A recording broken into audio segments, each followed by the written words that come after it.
গুলো বিষয় জড়িয়ে আছে একটা নির্বাচনের সাথে। আমি ছোট ছোট করে একটু বলছি আমার মতো করে।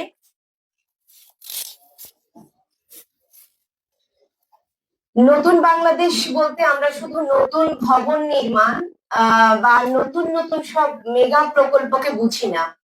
নতুন বাংলাদেশ বলতে আমরা যেটা বুঝি, একজন সাধারণ মানুষের, আমি কোনো পলিটিক্যাল দলের সঙ্গে সংযুক্ত না, কিংবা আমি কোনো সরকারি জব করছি না, আমি একজন সাধারণ শিক্ষার্থী বা সাধারণ মানুষ হিসেবে যদি আমার পার্সপেক্টিভ থেকে বলি যে আমি কেমন বাংলাদেশ চাই, একটি ন্যায়ভিত্তিক রাষ্ট্র ব্যবস্থা, জনগণের মতামতে যেখানে প্রতিফলন ঘটবে খুব সুন্দরভাবে, গণতন্ত্রের যে গণতন্ত্রের যে আমরা কথা বলি মুখে শুধু গণতন্ত্র, গণতন্ত্রের প্রয়োগটা যেখানে সঠিকভাবে হবে, এবং সুষ্ঠু নির্বাচন ও যোগ্য নেতৃত্ব, এটা মাস্ট। তারপর হচ্ছে নির্বাচন হলো আসলে নির্বাচন হলো একটা দেশের হৃৎপিণ্ড। আমার জীবনে আমি কখনো ভোট দিতে পারিনি, কিন্তু আমি ভোটার হয়েছি, ভোট কেন্দ্রেও গিয়েছি। যাওয়ার পরে আমরা যেটা জানি যে বাংলাদেশে কি হয়েছে আসলে, দিনের ভোট রাতে হয়েছে।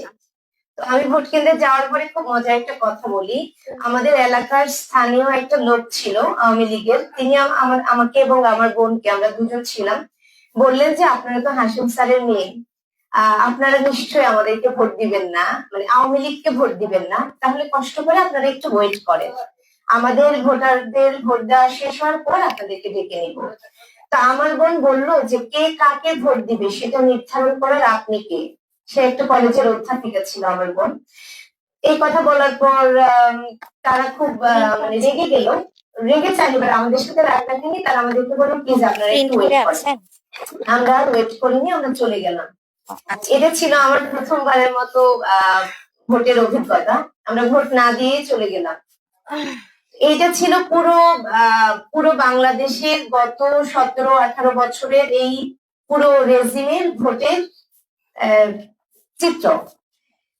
এখন আমরা যে নির্বাচন, আসন্ন যে নির্বাচন, সেখানে আমরা আসলে কি দেখতে চাই?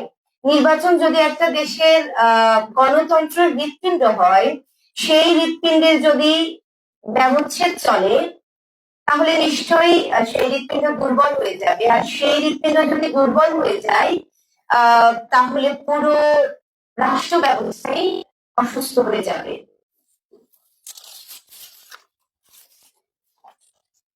একটি সুষ্ঠু নির্বাচন বলতে আমরা যেটা সহজ বাংলায় বুঝি, দিনের ভোট যেখানে রাতে হবে না, ব্যালট চুরি হবে না, যেখানে ভোটাররা নির্ভয়ে কেন্দ্রে যেতে পারবে, যেখানে নির্বাচন কমিশন সঠিকভাবে কাজ করতে পারবে, কোন রকম বল প্রয়োগ করা হবে না তাদের উপর, এবং তারাও নিরপেক্ষতার পরিচয় দিবেন, যেখানে ব্যালট বক্সের চেয়ে জনগণের মতামত শক্তিশালী হয়ে উঠবে।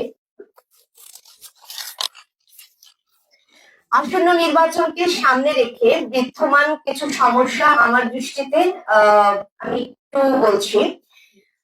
আসলে আমরা দেখতে পাচ্ছি এখন থেকে মানুষের মনে আতঙ্ক, কিন্তু আতঙ্ক হওয়ার কথা ছিল না। জুলাইয়ের পর অন্তত আমরা নির্ভয়ে, যারা আমাদের ভোটার আছে, দেশবাসী আছে, তরুণ প্রজন্ম আছে, তারা যেন নির্ভয়ে ভোট কেন্দ্রে যেতে পারে, সেরকম একটা পরিবেশ আমরা আশা করেছি এবং এখনো করছি, স্টিল নাও। ভোটার উপস্থিতি কমে যাওয়া এবং ভোট কেন্দ্রে ভয় ও অনিরাপত্তা, প্রশাসনের নিরপেক্ষতা নিয়ে আসলে এখানে একটা বিশাল বড় প্রশ্ন আছে। সেটার উত্তর কারা দেবে আমি এখনো জানি না।